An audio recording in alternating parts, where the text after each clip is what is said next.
My name is Edward Richtofen, and I have been trying so very hard to do the right thing.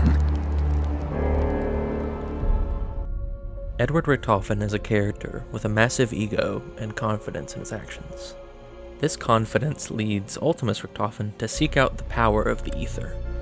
His Primus counterpart, which we first meet in Origins, is quite similar. He believes that what he is doing is just.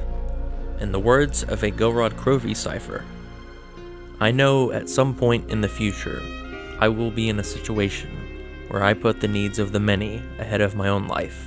I will save the world." On the surface, he is the noble, heroic version of Richtofen. He wants to believe he, and only he, can carry the burden of the knowledge given to him by the Chronorium, because he must atone for the actions of his Ultimus self and become the nicest one.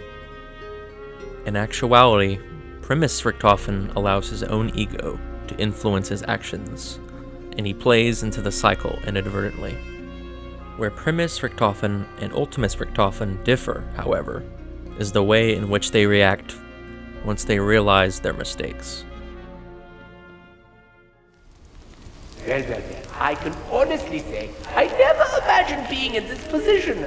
I mean, look at us! All body. I'm not going to apologize for all the terrible things I have done, because frankly, I'm not sorry for anything. Yeah, I've had the time of my life! The cycle is broken, Herr Doctor. As such, insurance policies are no longer needed. I wish I could tell you I was sorry, Edward, but I'm not. No, you can help me. You're a doctor. I wanted to keep going. This is me. My slightest heart. You won't even remember.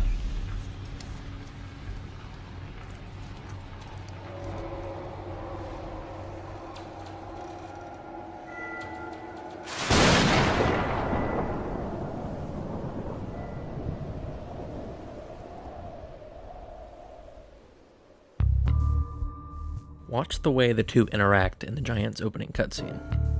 Ultimus Richtofen looks upon himself with triumph, respect, and perhaps even excitement as he removes his cap in solidarity. But Primus Richtofen has a look of disdain.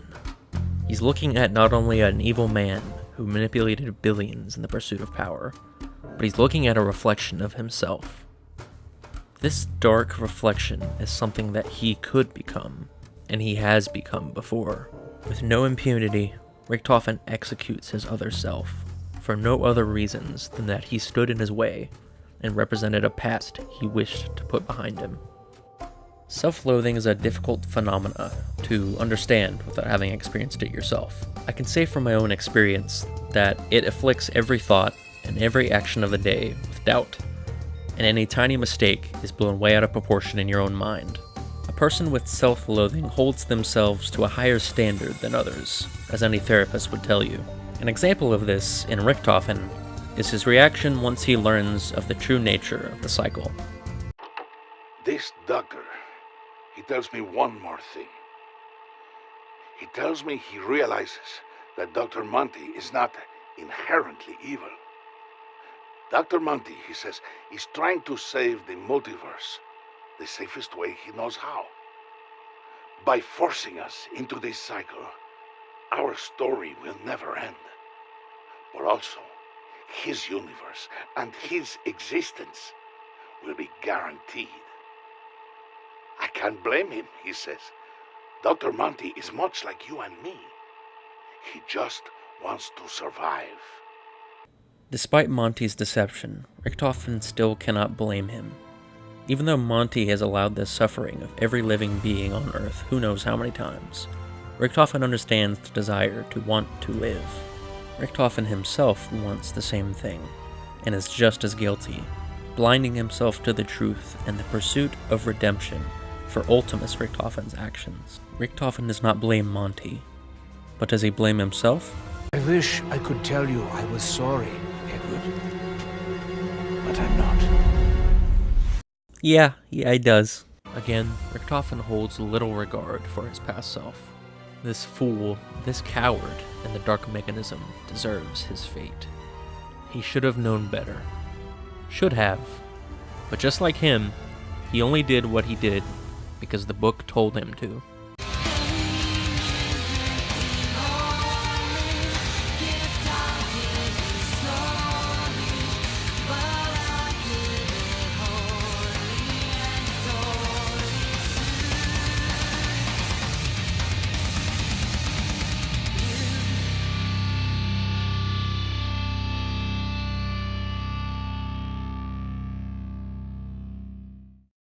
But there are times when Richtofen almost seems sure of himself, even confident.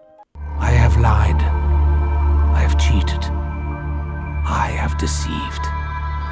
All for a purpose you could never understand. I would not change a single thing. He thinks I do not know. But I do. The blood will protect me. Someone who is self-loathing tends to see that voice in their head reminding them of their failures, as almost an entirely separate entity from themselves. Primus Richtofen is in a unique situation where there are other actual manifestations of himself from past cycles and alternate dimensions, but this particular Richtofen holds all other Richtofens to a higher standard, and he condemns and despises them for doing things that are completely and utterly human, things he would do himself. Richtofen's version of self-doubt and self-loathing is relatable to many people that are suffering from anxiety or depression. He blames himself for the suffering inflicted on the universe, despite the root cause really being 115 and the ether's corruption of the mind.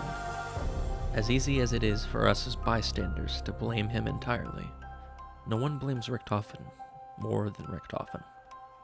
His comrades may forgive him, but he may never forgive himself.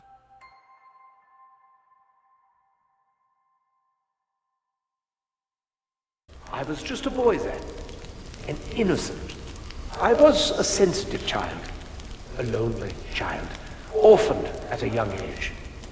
I never got to know who I really was. But one day, I learned who I would grow up to be. What do you speak of, Richtofen? I had to do it. The Chronorium told me. I had to trick the poor little innocent me into trusting a complete stranger. Jeez, Richtofen. I don't think I like where this is going. Me neither, Dempsey. But that's the sad truth of it all. I took my own soul before it could ever have the chance to flourish. Is it any wonder I'm the way I am?